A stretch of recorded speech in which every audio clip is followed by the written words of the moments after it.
राहुल गांधींची जीप छाटण्याची भाषा करणाऱ्या संजय गायकवाडांवर काँग्रेसचे नेते तुटून पडले। त्यांनी काय तीव्र प्रतिक्रिया दिल्यात तेही बघूया। या महायुतीचा जो सत्तेचा माज आहे त्याचा हा एक परिचय आहे। पण यांच्या आमदार ज्या पद्धतीनं बोलतात आहेत त्याचं एक स्पष्टता आलेली की हिंदुत्वाचे नाहीत, हे सत्तापिपासू लोक आहेत, हिंदूच्या नावाने राजकारण करणारी लोक आहेत। आम्ही त्यांच्या विरोधात गुन्हे दाखल केलेले आहेत। तातडीनं शासनाने कारवाई करावी।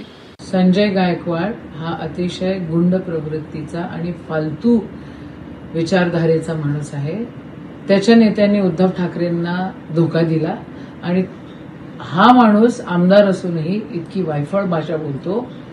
एक याद राखा, राहुलजींना धक्का जरी लागला त्यांच्या केसाला तरी हा देश माफ करणार नाही, एवढं तुम्ही लक्षात ठेवा। संजय गायकवाड जो मुख्यमंत्री एकनाथजी शिंदे यांच्या लाळानं वाया गेलेला हा अडाणी राहुलजी गांधी यांची जीप छाटून आणणाऱ्यांना बक्षीस देण्याचं जाहीर करते।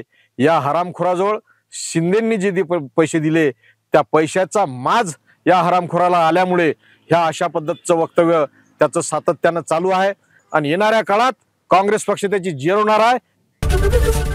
एबीपी माझा, उघडा डोळे बघा नीट।